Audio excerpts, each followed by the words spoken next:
ஸ்ரீமதே ராமானுஜாய நமஹா! அனைவருக்கும் இனிய காலை வணக்கம். நம்ம இன்னைக்கு மகாபாரதத்தினுடைய நாள் 13ல இருக்கிறோம்.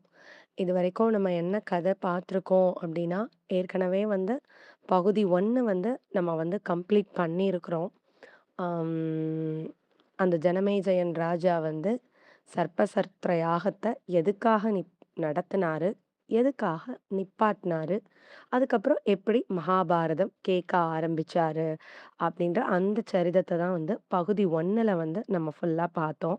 அதுக்கப்புறம் பகுதி 2 ஆரம்பிச்சோம்.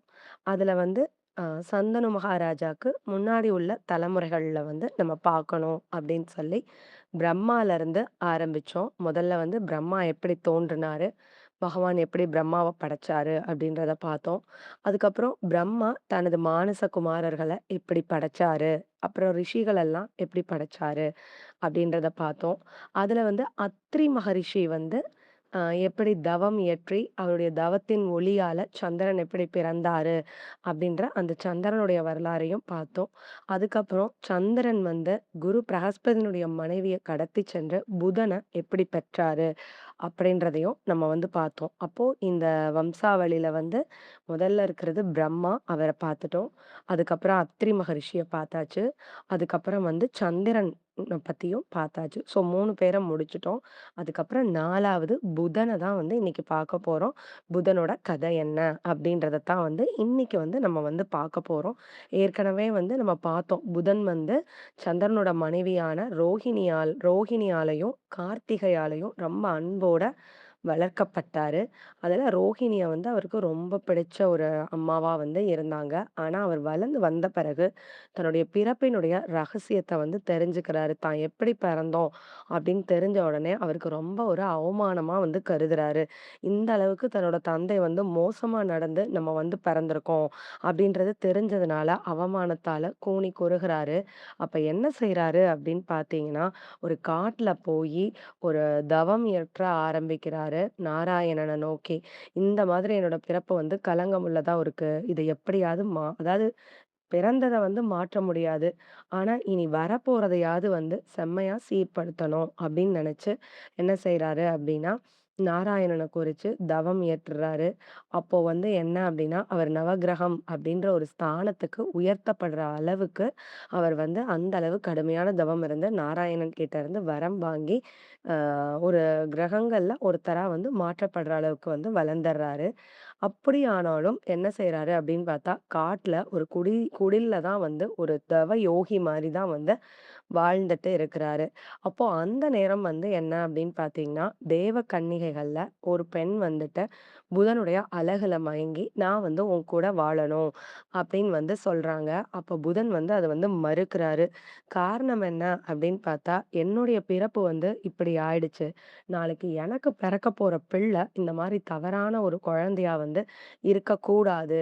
நான் இந்த மாதிரி சில காலம் வாழ்ந்து குழந்தை பெத்துக்கிறதுல எனக்கு உடன்பாடு கிடையாது." அப்படின்னு அந்த தேவ கன்னிகைய ஏத்துக்கொள்ள மறுக்கிறாரு. உடனே அந்த தேவ கன்னிகை கோபம் "நீ அழியா போவ" அப்படின்னு சொல்லி புதனுக்கு சாபம் கொடுத்துர்றாங்க.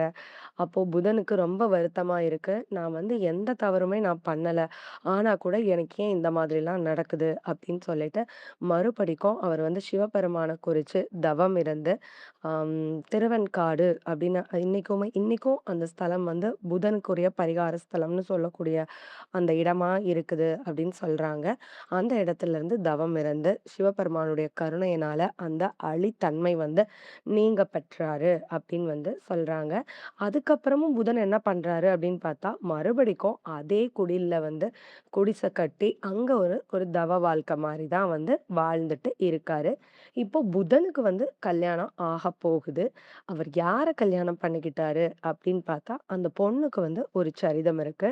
ஸோ, இப்ப நம்ம புதன இந்த இடத்துல நிப்பாட்டிக்கிறோம். புதன் தவம் இருந்து ஒரு பெரிய ஸ்தானத்துக்கு வந்துட்டாரு அப்படின்றதோட நிறுத்தியிருக்கோம். இனி புதனுக்குரிய பெண் எப்படி பிறந்து, எப்படி வளர்றாங்க அப்படின்ற அந்த கதைய இப்ப ஸ்டார்ட் பண்ண போறோம். ஆ வைவஸ்த மனு அப்படின்னு சொல்லி ஒரு மனு இருக்காரு. அந்த மனுவுக்கு குழந்தை இல்ல. அப்போ அவரு என்ன பண்றாரு அப்டின்னா, ஒரு யாகம் ஒண்ணு பண்றாரு. புத்திர பாக்கியம் வேணும் அப்டின்னு சொல்லி. அப்போ அந்த யாகத்தின் பலனா வந்து அவருக்கு 10 குழந்தைகள் வந்து பிறக்குறாங்க. ஒன் அதுல வந்து அந்த முதல்ல பிறந்த குழந்தை வந்து என்ன ஆகுது அப்படின்னு பார்த்தா, அது வந்து ஆண் குழந்தையா இல்லாம, பெண் குழந்தையா வந்து உள்ள இருந்து வந்துர்றாங்க. அந்த குழந்தை பேரு தான் வந்து இலா அப்படின்னு வந்து சொல்றாங்க. அப்போ முதல்ல வந்த குழந்தை இந்த இலா தான். அப்போ இந்த வைவஸ்த மனுவுக்கு ரொம்ப வருத்தமாயிடுச்சு. ஐயோ! நம்ம வந்து ஆண் குழந்தை இருந்தா தானே நம்மளோட வாரிசு பரிபாலனம் பண்ண முடியும். இப்படி பெண் குழந்தையா இருந்தா என்ன செய்றது? அப்படின்னு சொல்லி ரொம்ப வருத்தப்படுறாரு. அப்போ வந்து என்ன ஆகுது அப்படின்னு பார்த்தா, அந்த யாகத்துல வந்து அ இவங்க யாருக்கு ஹவிஸ் கொடுத்தாங்க அப்படின்னு பார்த்தா, மித்ரன் அப்படின்னு சொல்லக்கூடிய அந்த சூரிய தேவனுக்கும், வருண தேவனுக்கும் ஹவிஸ் கொடுத்து, அவங்களோட கருணையால தான் வந்து இந்த குழந்தை வந்து பிறக்குது. அப்போ வைவஸ்த மனு என்ன பண்றாரு அப்படின்னா, இப்படி பெண் குழந்தை ஆயிடுச்சேன்னு சொல்லி, அவங்க கிட்டயே வந்து இதுக்கு ஒரு விடை சொல்லுங்க. எனக்கு ஆண் குழந்தை அதாவது இந்த உலகத்த விரிவடைய செய்யணும் அப்படின்ற அந்த பிரம்மாவின் கட்டளைக்கு ஏற்றபடி தான் நம்ம வந்து இத பண்ணது.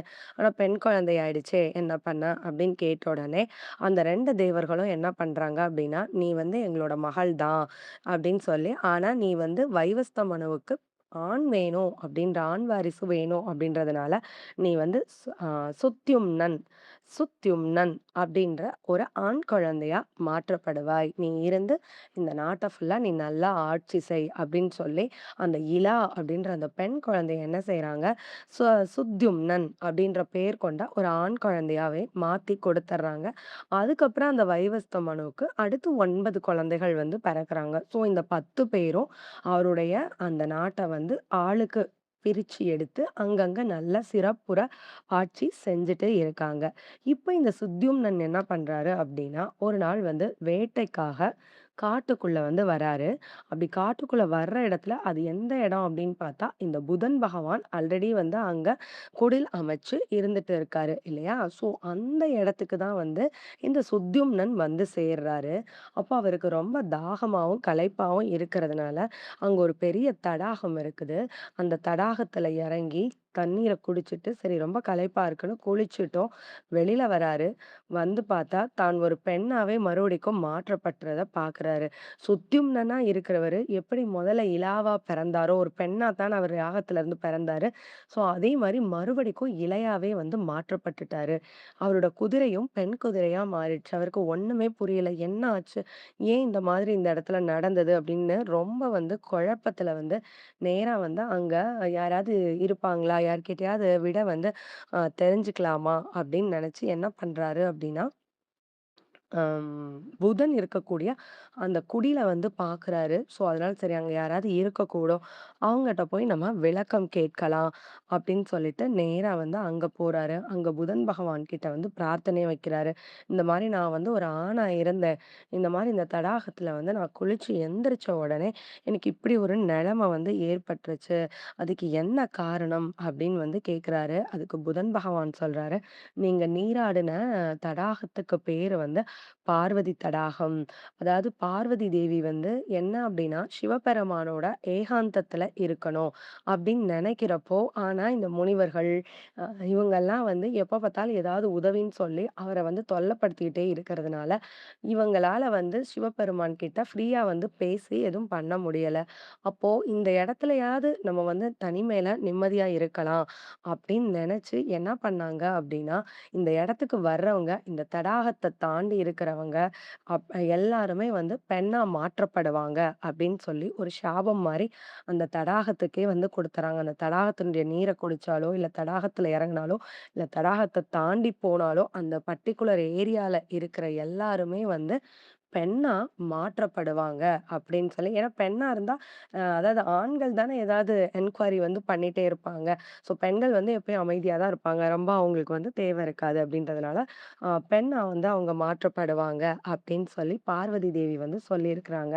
நீங்க அந்த தடாகத்துல குளிச்சனால தான் வந்துட்டு இந்த மாதிரி பெண்ணாவே திருப்பியும் மாறிட்டீங்க அப்படின்னு வந்து சொன்னோனே, அந்த இலைக்கு ரொம்ப வருத்தமா இருக்குது. ஸோ இந்த இடத்துல கதைய நிப்பாட்டி இருக்கிறோம். புதன் பகவான் எப்படி பெரிய பேரு பெற்றாரு. இந்த இலை அப்படின்ற அந்த பெண் யாகத்துல இருந்து வந்து சுத்யும்னன் அப்படின்ற ஆணாக மாற்றப்பட்டு நாட்டையெல்லாம் ஆண்டுட்டு இருக்காங்க. அந்த நேரம் பார்வதி தேவியினுடைய சாபத்தால ஏற்படக்கூடிய அந்த தடாகத்துல குளிச்சதுனால, மீண்டும் அவங்க பெண்ணாவே வந்து மாறி இப்ப நிக்கிறாங்க. ஸோ இவங்க 2 பேரோட கதை என்ன ஆச்சு அப்படின்றத பொறுத்திருந்து நாளை கேட்போம். பகவான் திருவடிகளுக்கே பல்லாண்டு கோரி அமைகிறேன். நன்றி. ஸ்ரீமதே ராமானுஜாய நமः.